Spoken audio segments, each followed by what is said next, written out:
जय श्री कृष्ण। राधे राधे। आइए सुनते हैं मीराबाई जयंती पर मीराबाई की यह कहानी।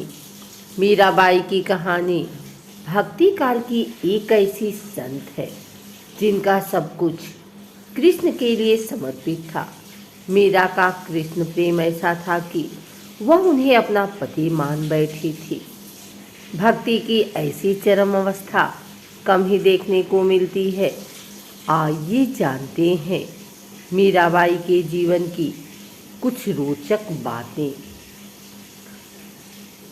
मीराबाई भक्ति काल की एक ऐसी संत है जिनका सब कुछ कृष्ण के लिए समर्पित था। मीरा मान बैठी थी कि कृष्ण ही उनके पति हैं। भक्ति की ऐसी चरम अवस्था कम ही देखने को मिलती है। मीराबाई के बाल मन में कृष्ण की ऐसी छवि बसी थी कि किशोरावस्था से लेकर मृत्यु तक उन्हें कृष्ण को ही अपना सब कुछ माना। जोधपुर के राठौर रतन सिंह जी की इकलौती पुत्री मीराबाई का जन्म 16वीं शताब्दी में हुआ था। बचपन से ही वह कृष्ण भक्ति में रम गई थी।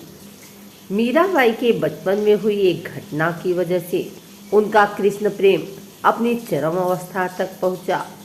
एक दिन उनके पड़ोस में किसी बड़े आदमी के यहाँ बारात आई। सभी औरतें छत पर खड़ी होकर बारात देख रही थी। मीरा भी बारात देखने लगी।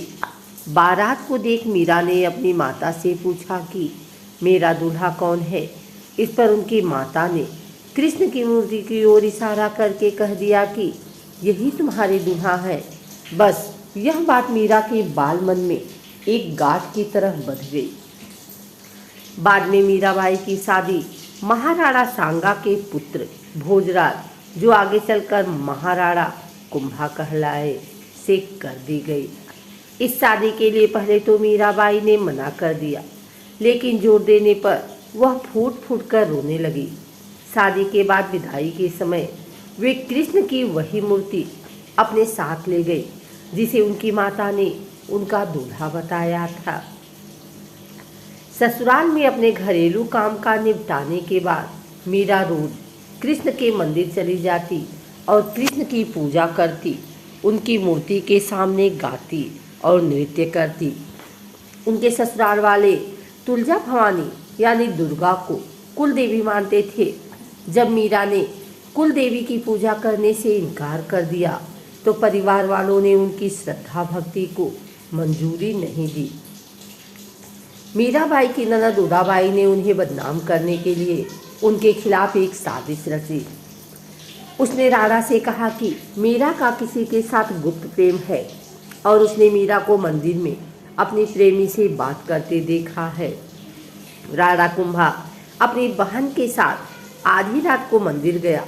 वह मंदिर का दरवाजा तोड़कर अंदर पहुंचा और देखा कि मीरा अकेले ही कृष्ण की मूर्ति के सामने परम आनंद की अवस्था में बैठी मूर्ति से बात कर रही थी और मस्ती में गा रही थी।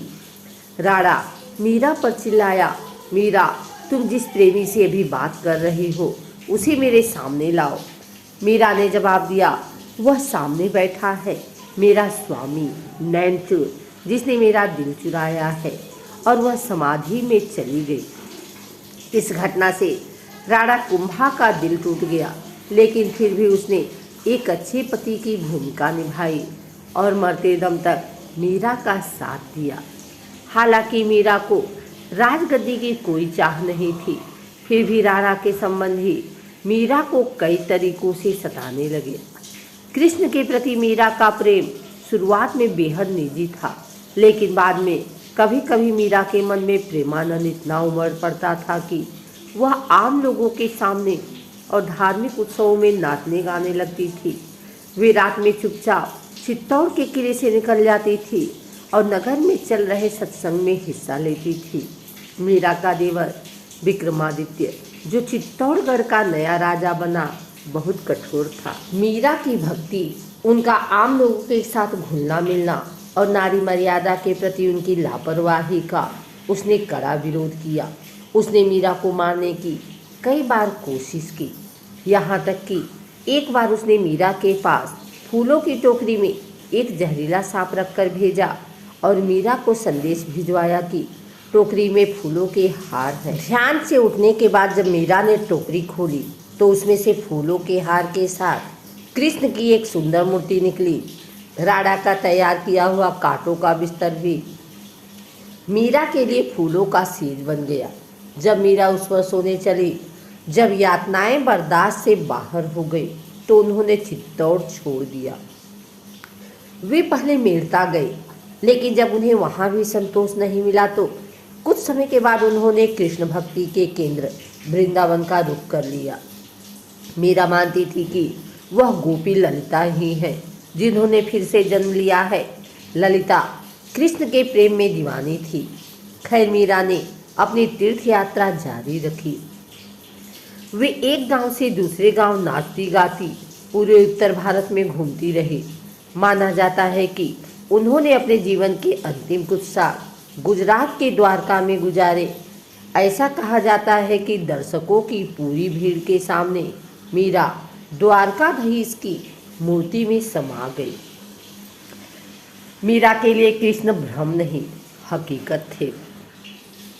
इंसान आमतौर पर शरीर, मन और बहुत सारी भावनाओं से बना है। यही वजह है कि ज़्यादातर लोग अपने शरीर, मन और भावनाओं को समर्पित किए बिना किसी चीज़ के प्रति खुद को समर्पित नहीं कर सकते। विवाह का मतलब यही है कि आप एक इंसान के लिए अपनी हर चीज़ समर्पित कर दें, अपना शरीर, अपना मन और अपनी भावनाएं। आज भी कई ईसाई संप्रदायों में नन बनने की दीक्षा पाने के लिए लड़कियां पहले जीसस के साथ विवाह करती हैं। कुछ लोगों के लिए यह समर्पण शरीर, मन और भावनाओं के परे एक ऐसे धरातल पर पहुंच गया है जो बिल्कुल अलग था, जहां यह उनके लिए परम सत्य बन गया था। ऐसे लोगों में से एक मीराबाई थी जो कृष्ण को अपना पति मानती थी। कृष्ण को लेकर मीरा इतनी दीवानी थी कि महज 8 साल की उम्र में मन ही मन उन्होंने कृष्ण से विवाह कर लिया। उनके भावों की तीव्रता इतनी गहन थी कि कृष्ण उनके लिए सच्चाई बन गए। यह मीरा के लिए कोई मति भ्रम नहीं था, यह एक सच्चाई थी कि कृष्ण उनके साथ उठते बैठते थे, घूमते थे। ऐसे में मीरा के पति को उनके साथ दिक्कत होने लगी, क्योंकि वह हमेशा अपने दिव्य प्रेमी के साथ रहती थी। यहाँ तक कि मीरा ने अपने दिव्य प्रेमी के साथ संभोग भी किया। उनके पति ने हर संभव कोशिश की यह सच समझने की, क्योंकि वह मीरा के वाकई प्यार करते थे, लेकिन वह नहीं जान सका कि आखिर मीरा के साथ हो क्या रहा है। दरअसल मीरा जिस स्थिति से गुजर रही थी और उनके साथ जो भी हो रहा था वह बहुत वास्तविक लगता था, लेकिन उनके पति को कुछ भी नज़र नहीं आता था। वह इतना निराश हो गया कि एक दिन उसने खुद को नीले रंग से पोत लिया। कृष्ण की तरह के पोशाक पहनकर मीरा के पास आया।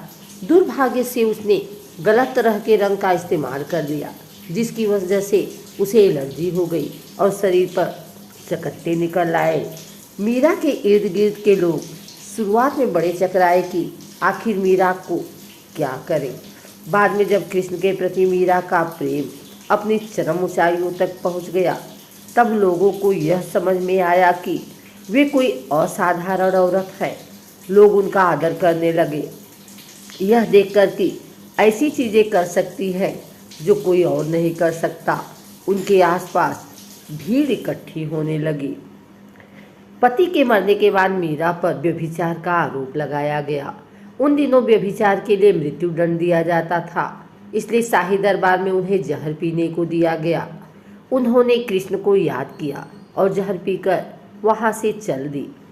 लोग उनके मरने का इंतजार कर रहे थे, लेकिन वह स्वस्थ और प्रसन्न बनी रही। इस तरह की कई घटनाएं हुई। दरअसल भक्ति ऐसी चीज़ है जो व्यक्ति को खुद से भी खाली कर देती है। जब मैं भक्ति कहता हूँ तो मैं किसी मत या धारणा में विश्वास की बात नहीं कर रही। मेरा मतलब पूरी भरोसे और आस्था के साथ आगे बढ़ने से है। तो सवाल उठता है कि मैं भरोसा कैसे करूं? आप इस धरती पर आराम से बैठे हैं, यह भी भरोसा ही है। यह गोल धरती बड़ी तेजी से अपनी धुरी पर और सूरज के चारों ओर घूम रही है।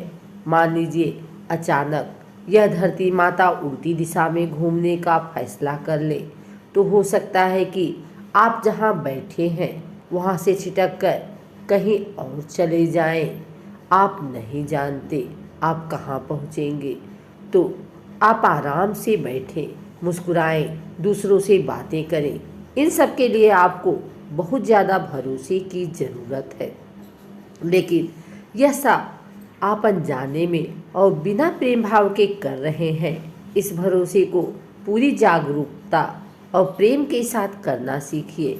यही भक्ति है, यही सृष्टि है। उस पर वैसे ही भरोसा करते हुए अगर आपने जागरूकता और प्रेम के साथ यहाँ बैठना सीख लिया तो यही भक्ति है। भक्ति कोई मत या मान्यता नहीं है।